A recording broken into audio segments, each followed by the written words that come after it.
ভগবানের ভক্তের যে মহিমা আমি আজকে নিজের চোখে দর্শন করলাম।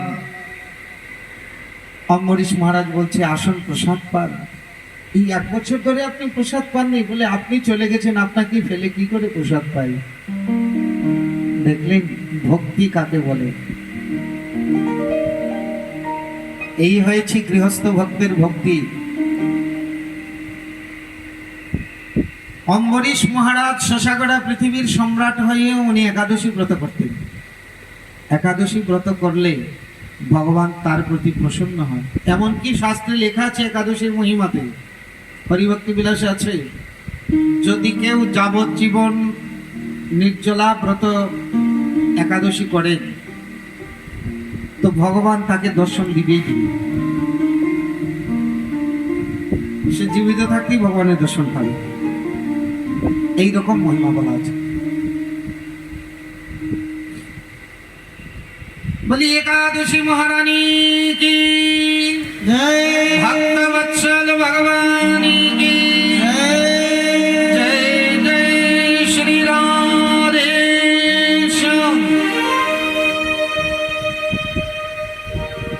এই অম্বরীশের পুত্র যৌবনাশ্ব, তার পুত্র হারি, এই বংশে, এই সূর্য বংশে আগে গিয়ে ত্রিশঙ্কর পুত্র হরিশ্চন্দ্র, তার পুত্র রোহিত। এই হরিশ্চন্দ্রের কত কথা, সত্যবাদীর মধ্যে পৃথিবীর মধ্যে একজনই ছিল সেই হরিশ্চন্দ্র। স্বর্গে পর্যন্ত তার আলোচনা হতো। আমরা একটু একাদশী করে একটু উপবাস থেকে ধর্ম করতে চাই না। আর হরিশ্চন্দ্র রাজা কত দুঃখ করেছে সত্যকে, ধর্মকে রক্ষা করার জন্য। আমরা বলি আমাদের দুঃখ, আমাদের দুঃখ। হরিশ্চন্দ্রের মতো দুঃখ আমাদের হতে হয়েছে? বলুন। রাজা হয়েও সবকিছু দিতে হয়েছে, শ্মশান ঘাটের চন্ডাল হয়েছে, রানীকে দাসী হিসেবে বিক্রি করে দিতে হয়েছে। ধর্মকে রক্ষা করার জন্য তারা কত কষ্ট করেছে। আর আমরা একটু একাদশীর উপবাস করলে ভাবি আমাদের কত কষ্ট। আচ্ছা, এসব উপবাস করলে কি হবে? বলছি নরকে গিয়ে যে কষ্ট করার ছিল, এই উপবাসের ফলে সেই নরকের কষ্টগুলো আপনারা করতে হবে না। এখান থেকে আপনি কষ্টগুলো করে নিন। হরিশ্চন্দ্রের পুত্র রোহিত, রোহিতের পুত্র হরি, তার পুত্র চম্পক, তার পুত্র সুদীপ, তার পুত্র বিজয়, তার পুত্র বৃগ, তার পুত্র রাহুক। রাহুকের পুত্র হয়েছে সগর। সগরের পুত্র অসমঞ্জস, অংশুমান। সগরের কয়েক স্ত্রী ছিলেন, এক স্ত্রীর ঘরে অংশুমান, এক পুত্রের ঘরে অসমঞ্জস। প্রথম সগর রাজার 60,000 পুত্র ছিল। সগর রাজা যজ্ঞ করেছিলেন আর ইন্দ্র ঘোড়া চুরি করে নিয়ে কপিলমুনির আশ্রমে রেখে দিয়েছে। সগর রাজার পুত্রগণ ঘোড়া খুঁজতে খুঁজতে যখন ওই কপিলমুনির আশ্রমে পেলেন ওই গঙ্গাসাগরে, কপিলমুনি তো ভগবানের অবতার, কপিলমুনিকে গালিগালাজ শুরু করে দিয়েছে। কপিলমুনি অভিশাপ দিলেন, ওরে দুষ্টের দল, না জেনে আমাকে গালিগালাজ করছিস, তোরা ভস্ম হয়ে যায়। 60,000 পুত্র ভস্ম হয়ে গেল। সগর রাজা গিয়ে কাকতি মিনতি করলেন যে কি করতে হবে। তখন কপিল ভগবান বলছে, স্বর্গের থেকে, ব্রহ্মলোক থেকে যদি গঙ্গাকে আহ্বান করতে পারো তবে তোমার 60,000 পুত্র আবার উদ্ধার হবে। এই সগরের অন্য স্ত্রীর ঘরে ছিল অংশুমান, সেও তপস্যা করলো, ওই গঙ্গা আনতে পারলো না। তার পুত্র দিলীপ, সেও তপস্যা করলো, গঙ্গা আনতে পারলো না। তার পুত্র ভগীরথ, এই ভগীরথ গিয়ে গঙ্গাকে সন্তুষ্ট করলেন আর ভগীরথের আহ্বানে গঙ্গা রাজি হলেন। কিন্তু গঙ্গা বলছে, আমার বেগ কে ধারণ করবে? আমি যদি পৃথিবীতে পতিত হয় তাহলে তো একেবারে পাতালে চলে গেল, পৃথিবী ভেদ করে পাতালে চলে যাব। কে রক্ষা করবে আমার বেগ? একজন আছে, কে? সে দেবাদিদেব মহাদেব।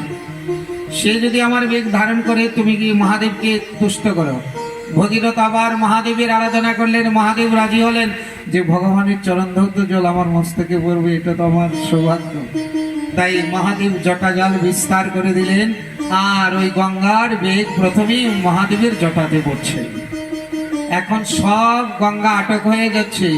ভগীরথ বলছে একটু ছাড়ুন, না হলে আমার পূর্বপুরুষ উদ্ধার হবে না। তাই মহাদেবের জটার থেকে একটু গঙ্গা ছাড়ছে, সেটাই ওই গোমুখ থেকে হরিদ্বার হয়ে যে গঙ্গা ভগীরথ এনেছে, সেই জন্য তার নাম ভাগীরথী। আগে আগে ভগীরথ, পিছে পিছে ভাগীরথী। হরিদ্বারের নিকটে যখন এসেছে, জন্মমণির আশ্রম ছিল, দেখছেন জন্মমণির কুটির ভাসিয়ে নিয়ে যাচ্ছে। তো জন্মমণি কি করছে, জল সবটুকু পান করে নিয়েছে। জল সবটুকু পান করে নিয়েছে। ভগীরথ হঠাৎ চেয়ে দেখে পিছনে আর কেউ নাই, পিছনে কোনো জল নাই, কিছু নাই। গিয়ে দেখে জন্মমণি বসা। বলে আপনি গঙ্গা থেকে দেখেছেন? বলে জল তো আমি পান করে নিয়েছি। বলে সর্বনাশ, আমার পিতৃপুরুষদেরকে উদ্ধার করার জন্য আমি নিয়ে এসেছি, আপনি তাড়াতাড়ি ছাড়ুন। এখন যদি উল্টি করে বমি করে তাহলে উচ্ছিষ্ট হয়ে যাবে, যদি মূত্রনালী দিয়ে বের করে তাহলে অপবিত্র হয়ে যাবে। তাই জঙ্গা ছিঁড়ে বের করে দিলেন, তাই নাম হয়ে গেল জাহ্নবী। বলো জাহ্নবী মাতা কি, গঙ্গা মাইয়া কি, জয় জয় শ্রী রাধে। এই গঙ্গাকে নিয়ে ওই সাগর সঙ্গমে ভগীরথ নিয়ে স্পর্শ করালেন, তার 60,000 পূর্বজ উদ্ধার হলেন। এই ভগীরথীর পুত্রের নাম শ্রুত, তার পুত্র নাভ, তার পুত্র সিন্ধুদীপ, তার পুত্র অয়ুতায়, তার পুত্র ঋতুপর্ণ, তার পুত্র সর্বকাম, তার পুত্র সুদাস, তার পুত্র সৌদাস, তার পুত্র অস্মক, তার পুত্র মূলক, তার পুত্র দশরথ। রামচন্দ্রের পিতা দশরথ না, অন্য দশরথ। এই দশরথের পুত্র ঐড়বী, ঐড়বীর পুত্র বিশ্বস্ব, আর তার পুত্র খট্টাঙ্গ। এই খট্টাঙ্গ রাজা মাত্র 48 মিনিট হরিনাম করে ভগবত ধাম প্রাপ্তি হয়েছিল।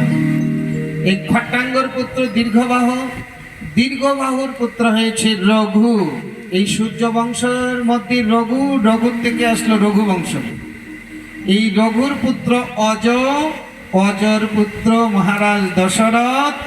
আর এই মহারাজ দশরথের ঘরে আর 4 ভাগে বিভক্ত হয়ে ভগবান রামচন্দ্র আবির্ভূত হলেন। বলো ভগবান রামচন্দ্র কি। রামচরিত্র পরমই পবিত্র। 100 বৎসর যদি রামচরিত্র বর্ণনা করা হয়, তবু রামচন্দ্রের চরিত্রের সাগরের এক বিন্দু আস্বাদন করা যাবে না। তাই